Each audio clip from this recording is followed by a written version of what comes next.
Chapter 3. Black Asics wrestling shoes dangled over Ivan's shoulders, bouncing against his chest as he walked down the school hallway. "Mr. Korsky," he heard from behind him. Ivan recognized the voice. How could he not? Garrison Holt, who wore the title of new school principal as arrogantly as he wore his pinstriped suits. Yet, despite the fancy clothes, mirrored shoes, and air of pomposity, something was always a little askew. Some days it was his breath, other days a slight body odor. "I'd like to speak with you," Holt said. Ivan continued down the hallway. "Gotta get to practice." "Mr. Korsky," Holt said. "I understand it's almost 3 o'clock, but you can and will spare a minute of your time. We both know very well practice won't start without you." Ivan stopped. Holt put a hand on Ivan's shoulder and turned him, semi-politely and abruptly. Then he stood, fists at his waist, with the lapels of his suit jacket flared out, material bunched at his elbows, the superhero pose students at school mocked in private. "We're expecting big things this season," Holt said. "The school, the town, everyone's looking forward to victory after victory. I think there'll be plenty of articles written about you this season. Newspaper reporters, cable TV people, college scouts all visiting Lennings High." Holt grinned. "So," he said, "are you ready?" "Of course I'm friggin' ready," Ivan felt like saying, but he didn't bother opening his mouth. Instead, he pretended to be distracted by someone down the hall. Holt furrowed his brow, annoyed, expecting Ivan to answer. Neither said anything. Students, leaving for the day, walked around them. "Well, you let me know if you need anything," Holt said finally.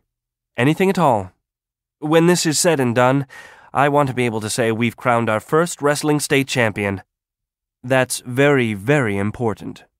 Understand?" "I gotta get to practice now," Ivan answered. Ivan descended the auxiliary stairs to the school basement, turned the corner, and continued through a musty corridor. At the end of a second hallway, past a storage closet, he entered the practice room. The ceiling was low. A maroon mat covered the floor from brick wall to brick wall. There were no chairs, no benches, no windows. Inside the door hung a board with the 12 wrestling weight classes stenciled at the top: 101, 108, 115, 122, 129, 135, 141, 148, 158, 170, 188, and heavyweight, and below each were 2 hooks for the names of the Lenning starters and second stringers. In an adjacent room, a boiler began to groan and thump in a powerful rhythm, growing in intensity, getting louder. When it seemed the machinery might break through the brick wall, the boiler suddenly fell silent, momentarily, and the cycle began again. Ivan, wearing his customary black shorts, no socks, and white t-shirt, breathed in the familiar odor of stale sweat. He tossed his wrestling shoes to the side and began stretching. Other wrestlers filed into the room and spread out on the mats. Only one wrestler sat next to Ivan. "Missed you this weekend," said Ellison Ward, combing his fingers through his spiked reddish hair. "I got wasted. Figured it'd be the last time until March. Ended up at the old graveyard tossing beer bottles." He half laughed, then looked at Ivan and nodded dismissively toward a group of wrestlers at a corner of the room. "Freshmen." Ivan stretched both legs out and reached for the soles of his feet. "They'll be gone by January." "Think so? We start dropping matches, they sure as hell will quit." He stared at one in particular, a mid-sized wrestler with thin arms and a slight gut, his face blotched with acne. "What's your name, freshman?" Ivan's voice brought an immediate silence to the room. The wrestler looked up from the corner of the room but didn't answer, as if he were taking a few moments to pray that Ivan Korsky was, in fact, not addressing him. "You," Ivan snapped. "Hannon?" the wrestler said. "Hannon?" Then, in a clearer voice, "Philip Kid, I don't need your life story," Ivan interrupted. "You're not going to be here long enough for it to matter." He glanced at the clock, then barked, "Tell your girlfriends they better be warmed up. We're starting practice at 3 sharp. The freshman wrestlers watched Ivan in awe, while the others looked at him with contempt. Ivan was familiar with both looks.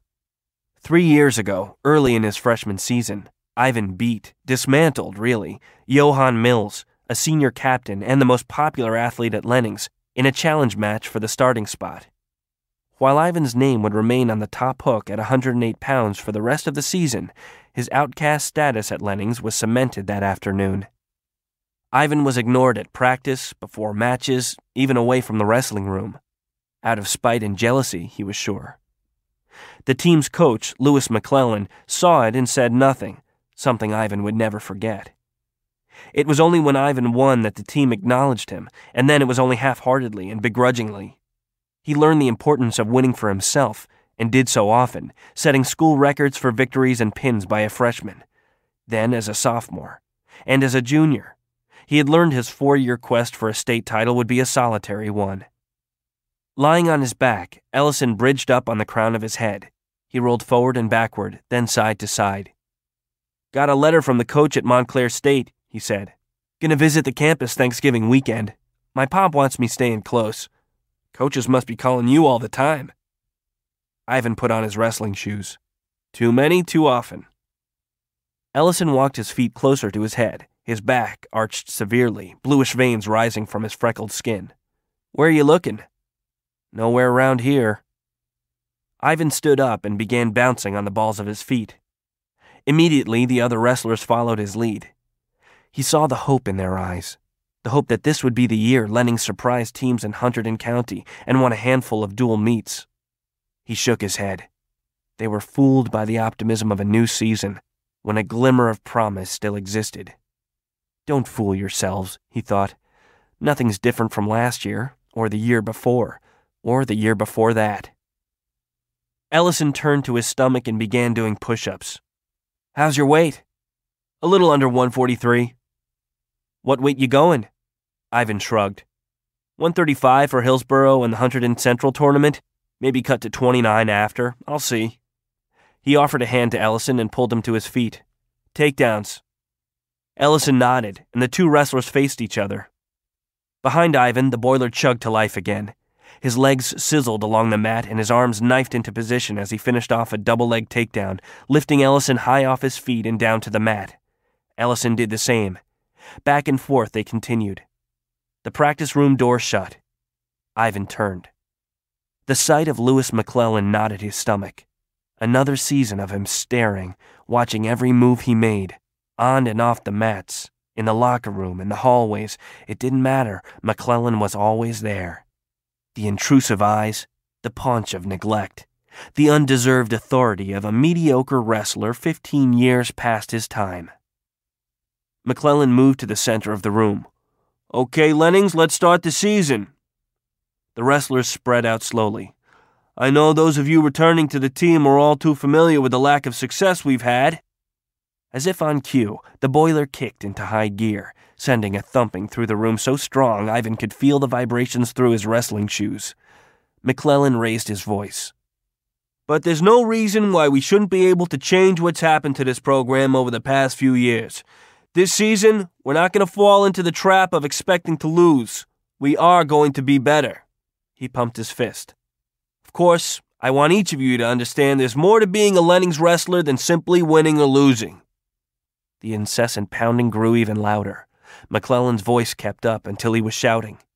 "Each of you will learn teamwork, respect for your teammates, referees, opponents, and—" There was silence.